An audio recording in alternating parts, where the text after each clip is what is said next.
Not all sans serifs are created equal. From geometric precision to humanist warmth, each has its own voice. Let me show you the 4 key styles every designer should know, and many typefaces within each style or class. Sans serif first appeared in 5th century BCE inscriptions and was cut into the first font in the mid-18th century by typographer William Caslon for the Oxford University Press. He created the face for use in pre-Roman historical and cultural texts. Caslon's descendant, William IV, was the first to create a sans serif printing type for the Latin alphabet in 1816. Historically for headlines and other large point sizes, but on modern screens the main category for body text typefaces, sans serif is literally lacking serif. There aren't as many different classes of sans serif typefaces as there are for serif.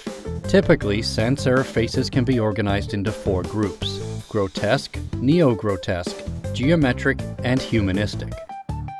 Grotesque faces were the first commercially popular sans serif typefaces and remain highly popular. The defining characteristics of grotesque typefaces is the minimal contrast in stroke weights, typically but not always a spurred capital G, and a double-story bowl and loop lowercase g. Some older grotesque faces have a tendency towards squared letter shapes and shallower curves. Learning from the versatility and popularity of grotesque sans serif typefaces, 19th and 20th century typographers refined and simplified grotesque into type families that quickly became, and remain, the most popular sans serifs. Marked by their high readability, neo-grotesque members include Helvetica, Arial, Universe, and Roboto. Accidens grotesque, created in 1896 by Berthold Type Foundry, is considered the point of demarcation where grotesque begat neo-grotesque. Neo-grotesques have even less stroke weight variants and typically include only a single-story lowercase g.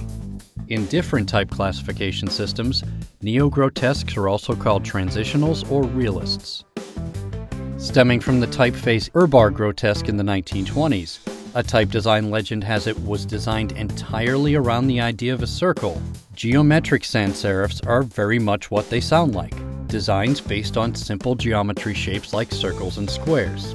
Their strokes are all one weight except for rare cases, which is most evident in the capital and lowercase o's, c's, p's, and other bold characters.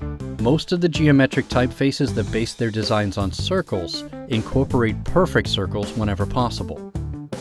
Humanistic typefaces were created to be more legible in long passages of text than most sans serif classes by basing the letters on the proportions of classical Roman inscription letters, with high X heights as one of the defining proportions. Incorporating contrasting line weights further enhances readability, and many humanistic faces have a calligraphic influence that often makes them nearly glyphic serifs. They pair well with old-style serif faces.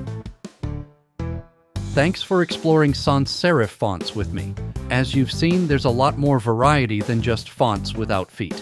From grotesque to neo-grotesque, geometric to humanistic, each style brings its own personality to the page. If you found this helpful, give the video a thumbs up and subscribe so you don't miss the next installments. I've got deep dives coming soon into script fonts and display typefaces, where I'll show you what they're all about. Until then, keep designing with intention, and I'll see you in the next video.